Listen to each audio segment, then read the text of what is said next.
Hello. देखो, इस साल के लिए क्लास 12th का एक क्वेश्चन है, पार्थिव दूरदर्शी। ये इम्पोर्टेंट है।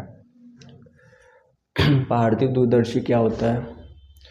तो जो आपका खगोलीय दूरदर्शी होता है, खगोलीय दूरदर्शी में क्या होता है, केवल दो लेंस होते हैं।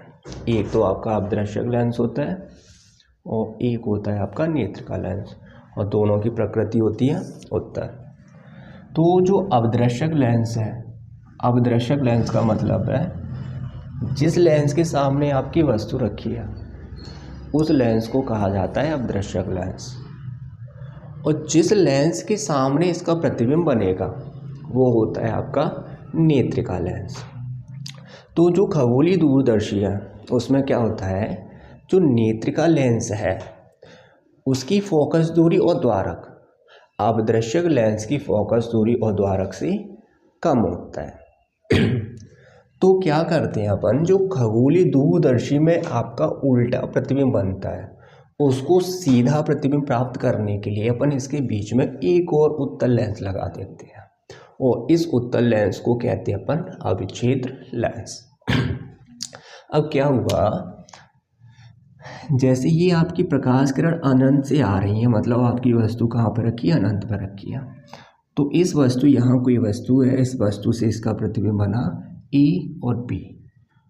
अब ये जो ए बी है ये अविच्छेद्य लेंस के लिए वस्तु का काम करेगा, वस्तु का काम करेगा। तो मान लो यहाँ वस्तु का काम कर रहा है तो इसको एफ से डिनोट किया, तो इसे आप बोल सकते हो यू एफ बट स्मॉल, और ये होगा आपका माइनस का। यहाँ से यहाँ तक की दूरी आपकी ओ ए, ये है आपकी एफ, बट काय की होगी पॉजिटिव। क्यों? क्योंकि ये लेंस की दाईं ओर है। तो आवर्धन क्षमता बराबर होता है बीटा बटे अल्फा। अब मान लो ये जो आपकी, अगर ये एंगल अल्फा है तो इसके सम्मुख का एंगल ये वाला, ये भी क्या होगा आपका अल्फा होगा।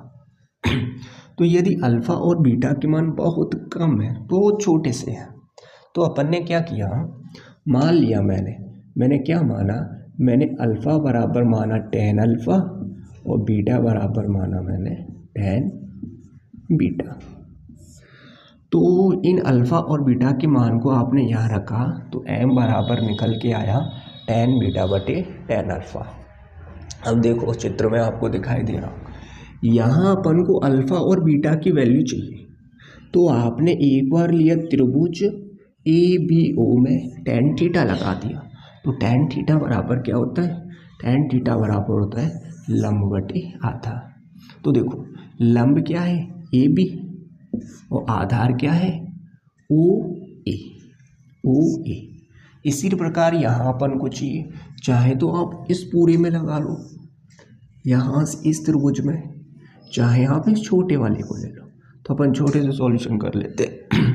तो त्रिभुज लिया आपने ए डैश बी डैश ई में, तो tan बीटा बराबर क्या हो जाएगा ए डैश बी डैश और ई ए डैश। अब ये जो अल्फा और बीटा की वैल्यू आई, इन्हें आप कहाँ रख दो, यहाँ पे रख दो। समीकरण देना तो समीकरण दे लेना सीधा सा। अब यहाँ से आपने ये वैल्यू रखी और रखने के बाद आपका ये आ गया।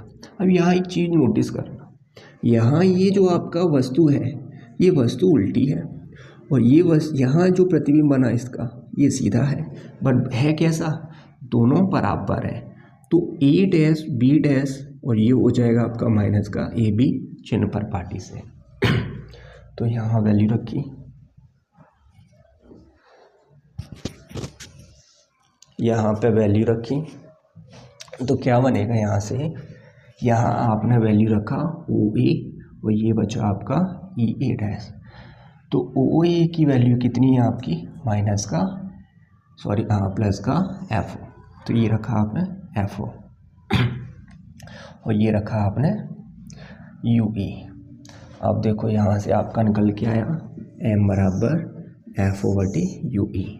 अब पहली शर्त लगाई, जब प्रतिबिंब स्पष्ट दृष्टि की न्यूनतम दूरी पर बना हो। तो अपदृश्यक लेंस के लिए क्या होता है, ओ है, और नेत्रिका लेंस के लिए ओ ई है। तो क्या किया आपने, लेंथ सूत्र होता है 1/f बराबर 1/b माइनस 1/u। और किसके लिए लगाना है, नेत्रिका लेंस के लिए। तो ये हो जाएगा एफ ई 1/, ये यू ई, और ये हो जाएगा आपका यू ई, ये वी ई, ये यू ई। तो यहाँ आपने देखा ये 1/f यू, और इसकी वैल्यू है स्पष्ट दृष्टि की न्यूनतम दूरी, मतलब अंतिम प्रतिबिंब कहाँ बना आपका, ये बन रहा है। तो यहाँ से यहाँ तक की दूरी है माइनस का डी, तो 1/, माइनस का डी, ये माइनस 1/, ये माइनस का यू ई होगा, और इससे ये क्या होगा आपका प्लस हो गया। तो देखो यहाँ से आपने क्या किया, ये वैल्यू आई आपकी, और इसमें आपने क्या किया, एफ ओ से गुणा कर दिया। जैसे ही एफ ओ से गुणा किया तो सबके ऊपर एफ ओ, तो यहाँ से पक्षांतर किया आपने, और आपने वैल्यू निकाल ली एफ ओ बटी यू ई की, और इस यू की एफ ओ बटी यू ई की वैल्यू को आपने रखा समीकरण 1 में। तो यहाँ से निकला आपका m बराबर एफ ओ बटे एफ ई, और स्टक में 1 + एफ ई बटे डी। तो ये आपका फर्स्ट शर्त है।